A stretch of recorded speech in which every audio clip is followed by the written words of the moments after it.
Cut చేస్తే ఓ cinema actors బాగున్నారు, వాళ్ళ యాక్టింగ్ బాగుంది, అన్నిటికంటూ ఎక్కువగా లాస్ట్ లో ఆ కట్ చేశాడని రివీల్ చేసే సీన్ ఇంకా బాగుంది. ఇప్పుడు ప్రెసెంట్ కట్ చేస్తే లాస్ట్ 50 minutes అని హైప్ పెంచుతున్నాడు.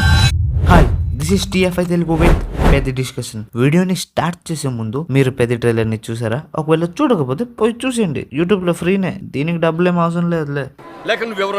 ట్రైలర్ మొత్తం చూసాక ఒక క్వశ్చన్, అసలు పెద్ది అంటే ఏంటి? Who is know what is Peddi? ఎందుకంటే పెద్ది ఒక క్రికెటర్, పెహల్వాన్, రన్నర్. ఈ ఓన్లీ ట్రైలర్ లో చూపించిన స్పోర్ట్స్ మాత్రమే ఏమో, ఇంకా 2-3 స్పోర్ట్స్ కూడా ఉంటాయి ఏమో, లేకుంటే ఊరికే క్రాస్ బ్రీడ్ అథ్లెటిక్ అని పెద్దవాడిని యూజ్ చేయరుగా. మల్టీ స్టారర్ ఫిల్మ్ ని చూసుంటాం, కానీ ఇప్పుడు మల్టీ టాలెంటెడ్ క్యారెక్టర్ ని చూడబోతున్నాం. ఇక హీరోయిన్ విషయం చూసుకుంటే భాగ్యశ్రీ, అదే జాన్వీ కపూర్, ఒక స్ట్రగ్లింగ్ పొలిటీషియన్ అనుకుంటా. ఎందుకంటే ట్రైలర్ లో ఎక్కడ చూసిన ప్యాంప్లెట్ తోనే కనిపిస్తుంది. బంగారు బుజ్జిముండ స్ట్రగ్లింగ్ లో అనన్య పాండేకి కాంపిటీషన్ లో ఉంది.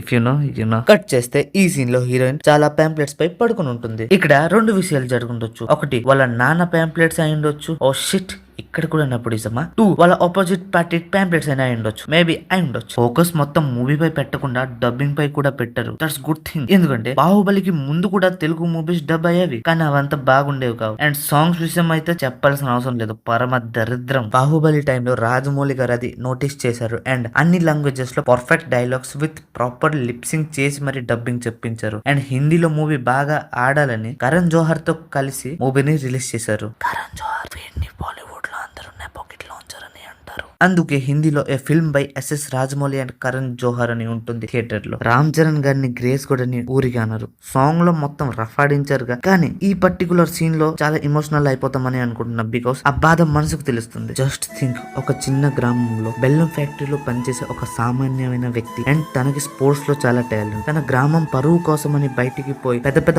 ఆఫీసర్స్ పర్మిషన్ కోసం ఆఫీస్ బయట నిలబడి పర్మిషన్ దొరకకపోతే ఆఫీస్ లోకి పోతున్న కార్ ని తన చేతులతో లేపేస్తాడు. దాని వల్ల దెబ్బలు తప్ప ఇంకేం దొరక్కపోవడం వల్ల తెలియని ఊరిలో కూలి పని లాంటివి చేస్తాడు. దట్ టైం పూర్తిగా ముక్కలైపోయిన పెద్దికి ఒక సమాచారం అందుతుంది. స్పోర్ట్స్ లో గెలిస్తే తన గ్రామ సమస్యలన్నీ తీరిపోతాయని తెలిసాక పోటీలో పాల్గొనడానికి పోతాడు. దట్ టైం, ఆ సమయంలో తన చుట్టూ ప్రాపర్ ఎక్విప్మెంట్ తో ఉన్న వాళ్ళని చూసి తనని తానే చూసుకుంటాడు. మాసిపోయిన షర్ట్, చినిగిపోయిన ప్యాంట్ ని చూసి తనని హేళన చేస్తుంటాడు. వీటంతటిని తట్టుకొని తన ఊరి కోసం అని బాధపడుతుంటారు. ఇక్కడ రామ్ చరణ్ గారి పీక్ యాక్టింగ్ ని చూస్తాం. ఆ రంగస్థలంలో చిట్టిబాబు కన్నా డబుల్ పీక్ యాక్టింగ్ ని చూస్తాం. And that time is absolute cinema. తను వచ్చిన పని కోసం తప్ప తన పరిస్థితిని చూసి బాధపడ్డు. That is Peddi. మీరు ఆ ఫీలింగ్ ని కనుక ఫీల్ అయితే తన బాధ మీకు అర్థమవుతుంది. బుచ్చిబాబు సన చివరికి సుకుమార్ గారి శిష్యుడని అనిపించుకున్నాడు కదా ఇందులో ఐటమ్ సాంగ్ ని పెట్టి. గురుజీ 90% ఆఫ్ మూవీస్ లో ఐటమ్ సాంగ్స్ ఉంటాయి. ఆ వైరస్ తన శిష్యుడు అక్కడికి పాకినట్టుంది. లాస్ట్ 50 minutes అని చాలా సస్పెండ్ పెడుతున్నారు. అండ్ ద రూమర్ ఇస్ పెద్దికి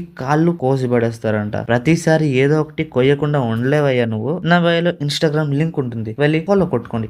ఏం లేదు, మీకు ఫాలోయింగ్ లో ఒకడు, నాకు ఫాలోవర్స్ లో ఒకడు పెరుగుతాడు అంతే. అండ్ ఛానల్లోకి కొత్తగా వచ్చిన వాళ్ళకి స్వాగతం, సబ్స్క్రైబ్ చేసిన వాళ్ళకి మీకేం చెప్పను, కానీ సబ్స్క్రైబ్, లైక్ అండ్ కామెంట్ లో Bhagyashree is the best in TFI అని రాస్తే మాత్రం మీరు నా జాతి రత్నాలు కాదు నా జాతీయ రత్నాలు. సో నా జాతీయ రత్నాలకి విన్నపం ఏమిటంటే జై Bhagyashree. Thanks for watching and ఇలాంటి ఇంకొన్ని వీడియోస్ తో కలుద్దాం ఈ ఛానల్ లోనే. పెద్ది ఓడిపోయాడు కాదు గెలవలేకపోయాడు కాదు పెద్ది ప్రయత్నించాడు. మీరు ప్రయత్నించారా? నా ఛానల్ ని సబ్స్క్రైబ్ చేసి బాయ్.